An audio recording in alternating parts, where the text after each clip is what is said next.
Hello, my friends. Always a great time to see you, to connect with you in this little space where we get to talk about women's sexuality and the different challenges and great things that we face and that we encounter as women that want to do good and that want to live well. And today we're talking about self pleasuring. What is this good with this? And typically we think, or widely is talked about man self pleasuring.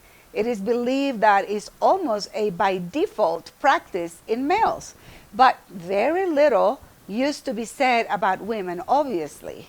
As a professional, I know that there's a lot of newer research that is showing an increase on this practice among women, along with porn viewing, which also is linked mostly to male sexuality.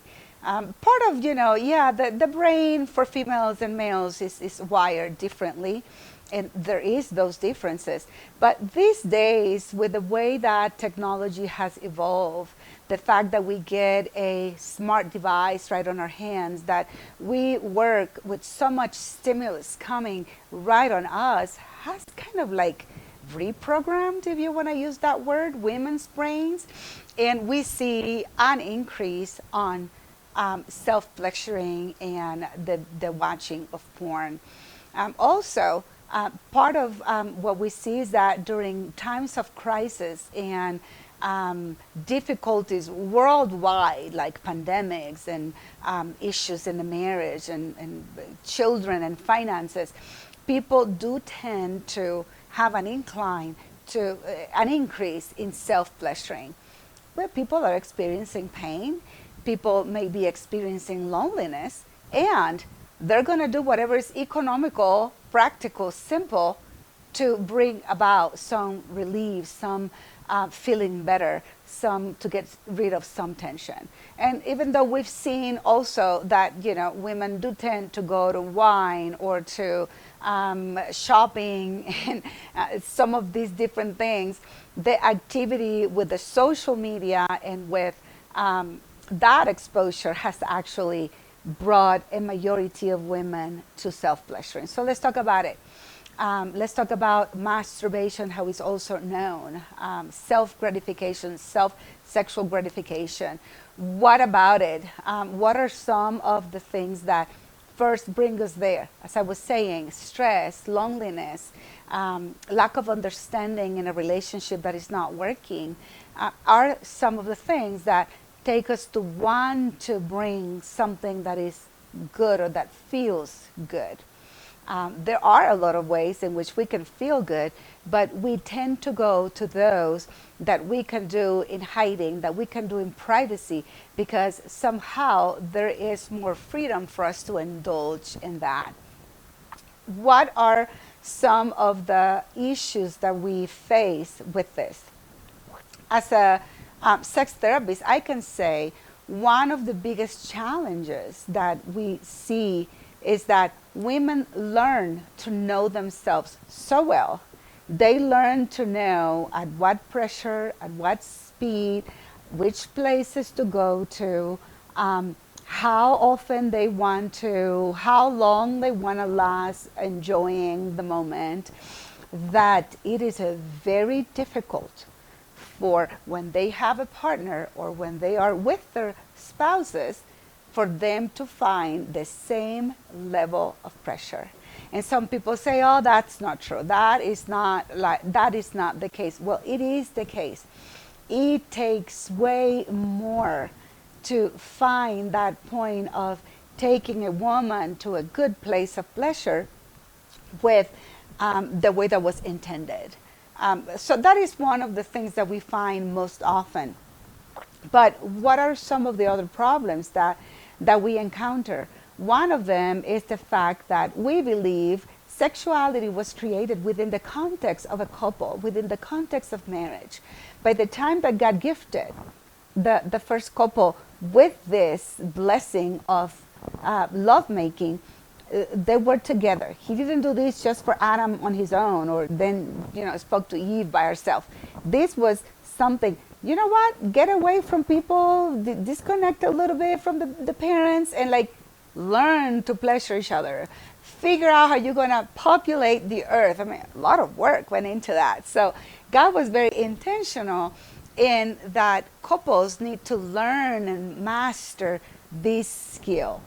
And it was not given in the context of solitude and individuality.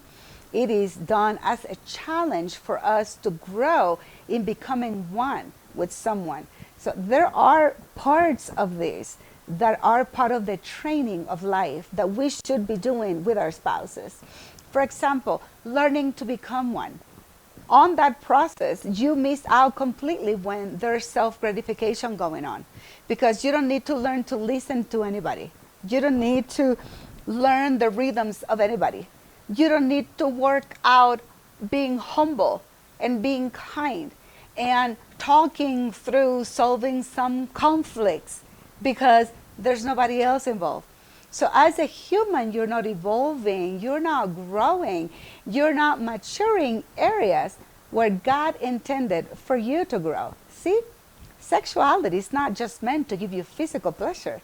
It was meant to develop you as a human, to make you grow, to add value to you, and to help you navigate relationships as a whole. Not just the physical aspect of it, but getting to know another human at a level that you have never experienced before.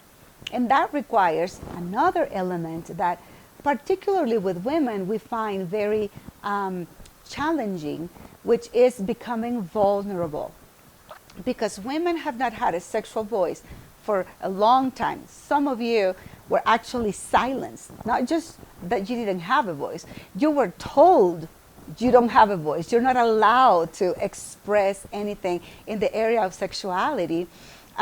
It is hard for you as a grown person to become vulnerable in that area, to show that you are getting to a place of enjoyment, or to even show that you're reaching an orgasm. God forbid that you display that kind of stuff, because you were taught that those things are not appropriate for females. So a lot of the wrong teaching has brought women to this practice of self-pleasuring. The fact that she cannot talk about the sensations that she is feeling, or if she's single, and what to do with that. Or the fact that as a married woman, she's not satisfied sexually, and she's trying to catch up with herself, but nobody is teaching her how to achieve that within her marriage, or how to prepare herself as a single woman to be in fulfillment when she gets the opportunity to be fully sexual.